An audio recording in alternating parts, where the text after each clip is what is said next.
Hello and welcome to the Fellows Interviews. My name is Crosbie Lorimer and I'm an ambassador for the Landscape Foundation of Australia. Today we are talking to landscape architect Daniel Jan Martin, who received a fellowship grant from the foundation for the production of a film he's making about the Jarrah forests of Western Australia. Daniel, welcome, and tell us a little bit about what brought you to this idea of the film. Thanks, Crosbie. A number of years ago, I was part of a very exciting project called the Forest Atlas. And in this book, I edited a whole collection of really interesting material, mappings, artworks, other photographs from a range of authors.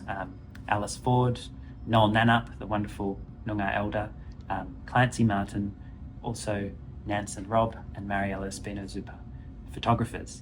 And we put together this project as a way of becoming a coffee table book, or a way of the public kind of engaging with the Southwest forests in a way that we were also interested in the data and the mappings. These are very hard to find. They're hidden behind a lot of government websites, and to bring those to life, and I think we included around 35 maps in the book, to bring these to the surface through the book was a wonderful project.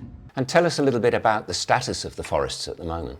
Yeah, so there's close to 2 million hectares of forests through the southwest of Australia. And I mean, these forests are beautiful forests. They range from really tall karri forests in the south, all the way through different ecotypes and ecoregions to, in the north, more dominant Jarrah forest. And it's these forests that have been under particular threat in recent years. The IPCC have warned it's one of Australia's ecosystems at risk of collapse, along with ecosystems like the Great Barrier Reef, because there's a whole range of different cumulative impacts on these forests. There's a drying climate, there's a lot of mining going on in these forests. And there's just a general fragility through a lot of clearing that's occurred for farmland in the southwest, a fragility of these forests that remain. This film sounds fascinating. It's quite a short one. Tell us a little bit about the scope and what you are intending to achieve through the film. Yeah, so the film is following the narrative of Noongar, Aboriginal elder Noel Nannup, and it's a narrative about connecting with the trees. It starts with this idea of going back in time to a dreaming time and the significance of the trees in this time, but it moves through a number of layers to kind of arrive at the individual and the relationship of the individual to the forests. I breathe in time with the forest.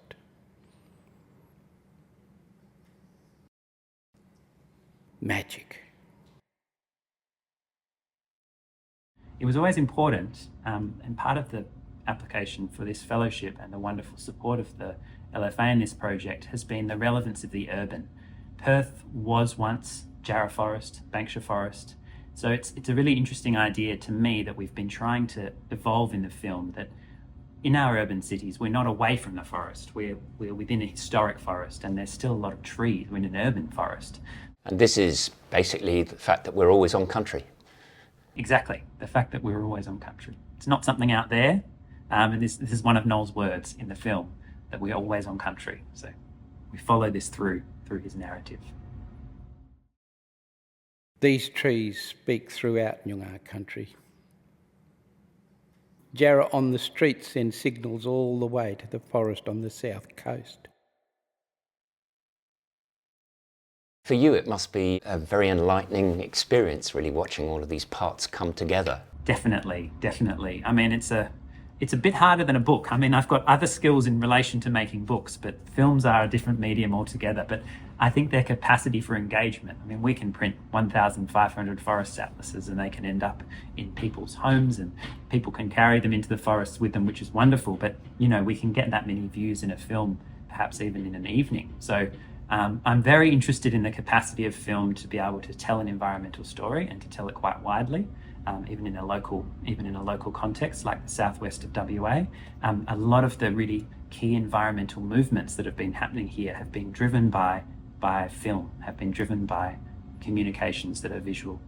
And the nature of the film's also important. It sounds, from the stills I've seen, it sounds very artistic and it sounds almost ethereal in its nature, and you've been talking about cycles and transitions and the like. Exactly. It's to go through a series of very short chapters, but to show that the very large is within the very small, and the very small, the individual, is within the very large.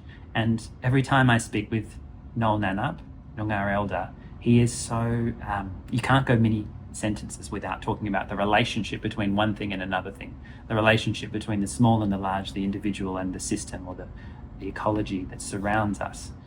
Who do you see as the primary audience, or are you really trying to keep this as broad brush as you reasonably can? I mean, we have a strategy to get it out there particularly on Instagram, and we know that with that kind of a platform we can essentially aim at a target audience. I think the target audience would be those in the city who have a daily life, they're distracted with many other things, but we are sort of dropping them in to a different awareness in the southwest forests. And part of that is an awareness of the threats and the concerns that I've mentioned. But I think part of it is that deeper connection and that recognition of the beauty, and perhaps even a call to action. And in what way were the foundation able to help you as you started the project? Yeah, it's been great to have conversations with all the members of the foundation, Noel and Linda, especially with all the check-ins. It's been fantastic to get their wisdom and perspectives on the project as it's evolving. And I take it you would very much encourage someone in a mid-career or even a senior career position to pursue a fellowship like this, yes? Yeah, if there's an idea, if there's a spark of something you want to research, or to that link between research and practice, I think a wonderful opportunity. It's been really great. One question, I suppose, about the next successors of the fellowships. It strikes us as a good idea to have a fellowship group, if you like. Yeah, I'm very keen to be part of that group going forward, the collegiality and the connection with the group and the wider LFA, and what's on the cards in the future for the LFA as well. I just think this mission statement of connecting the landscape, the urban landscape, with a bigger question of landscape is a fantastic one, and one I'd be very happy to keep being a part of. Well, thank you very much indeed, and congratulations, Daniel, on what looks like a very creative and inspiring film. We're very much looking forward to seeing it when it's complete. Thanks, Crosbie. Thanks for the interview and for being an ambassador. It's wonderful.